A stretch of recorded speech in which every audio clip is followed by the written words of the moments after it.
Go ahead and start this. Me? Yes. Are you serious? I know. Giving you your opportunity.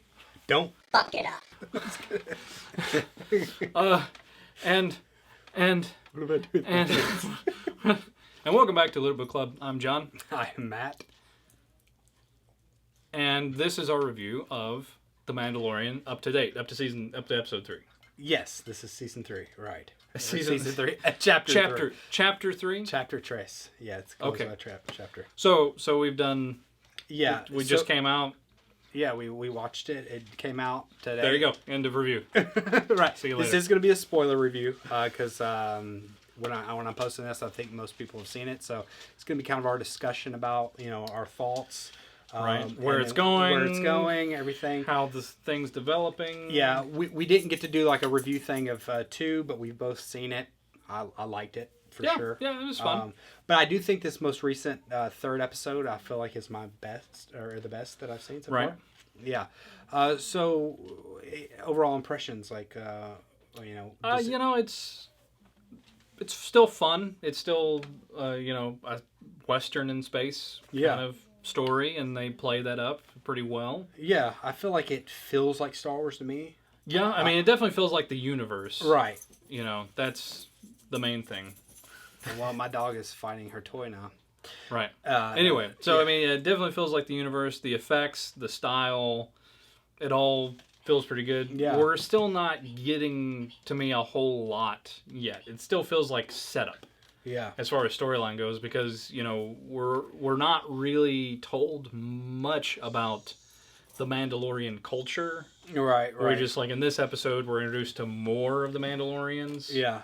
And kind of their relationships with each other, kind of. Yeah. But not really. Yeah, it's not. You're starting to see their motivations more, I guess. I mean, you kind of get a sense of their. You never saw Rebels, the people, but you learn a lot more about them in Rebels. Right, but I'm taking this as it is, right? Yeah, I understand. Assuming because most people hasn't. Yeah. If you're watching The Mandalorian, you don't know anything about Mandalorians, right? Because we're gonna assume that you didn't read all of the back material and watch Rebels and all that other stuff, right? Of course, yeah.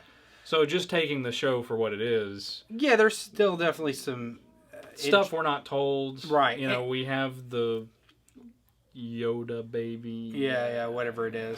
I hate calling it that. Yeah, but I mean Yoda's race, but we don't know the name of Yoda's race. That's kind of always been a mystery that Lucas has kept, and it's by nature.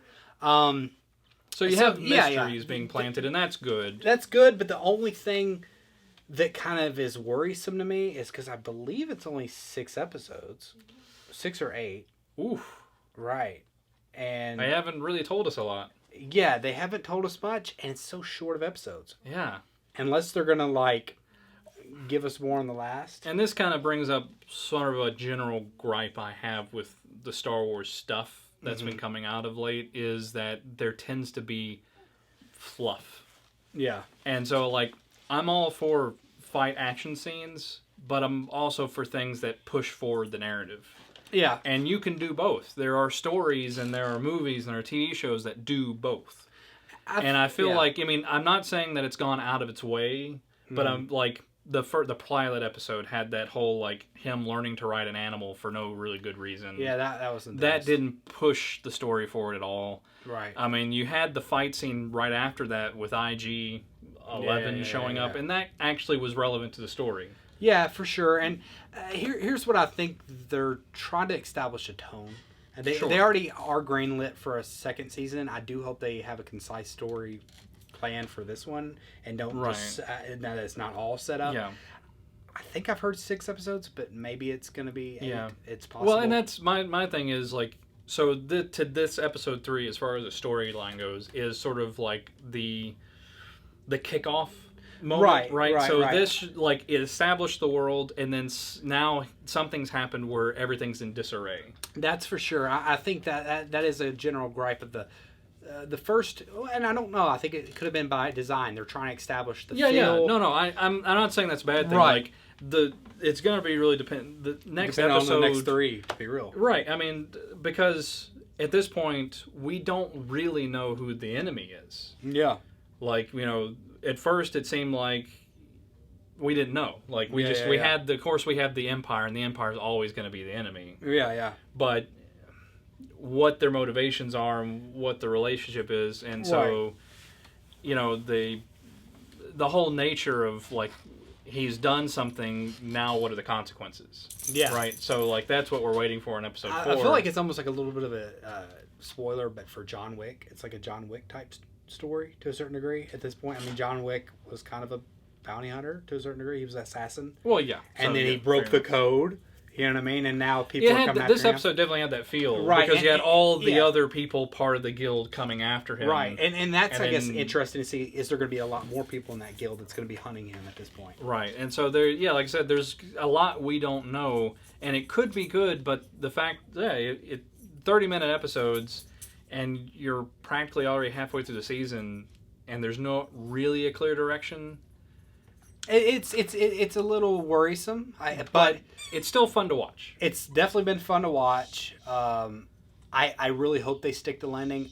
I've been thoroughly entertained up until this point. I'm interested in the world. I'm invested in the characters, and I guess since I am so invested, and they've done a good job of making me invested, that I really hope that they stick it with this last half. Well, and I think the again, like, this is my personal problem with the general, Star Wars and Disney as the media outlet. And this is a different thing. But it's saying, like, they rely on it. Like, all of us who grew up with Star Wars are inherently want this to be amazing. Yeah, we want to love this. I mean, I'm wearing my Millennium Falcon shirt. I mean, I want Star Wars to be great. Yeah. Right? And so I want to invest in these characters. And they've been relying on that. And, they pump great talent and money into this. So these, the Mandalorian looks amazing. Yeah. The effects are really good. And the acting is really good. Scores, actually. And the score is amazing. And the special effects are amazing. All these things are amazing. But the story is what's really going to make it memorable. Right? For sure. I mean, and that's the thing that I feel like they've been focused on all these other things and have let down on story elements in recent things so much that I'm really getting weary of you're skeptical. Investing because the stories are not paying off the way I want them to, the way at least I hope they will. Like nothing has to go the way I want it to go. Right. But at least as long as you have a story that has something to it. For sure. And here's the thing. I've liked every episode more and more and more. I think Dave Filoni and Jon Favreau, who's heading it up for sure, I think I trust them as filmmakers. I think they're excellent creators. Mm-hmm.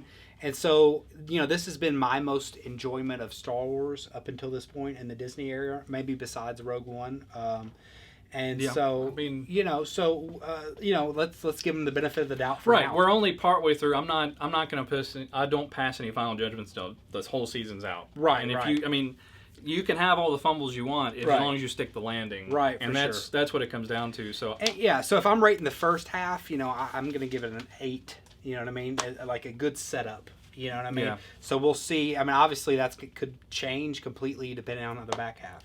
Yeah, I'm going to go a little less than that. I'm going to go maybe a 6.5 to a 7. And again, it's mostly because there's still things in there that don't really push the story forward that just take up time. You have short episodes. Yeah. The fact that you have 30-minute episodes and you're still putting time into things that don't push the narrative. Yeah. It's come on. It's a little worrisome. But hey, guys, what do you think? Maybe you loved it. Maybe you didn't. Drop in the comments below. Let us know. Be sure to like and subscribe. And peace. See you.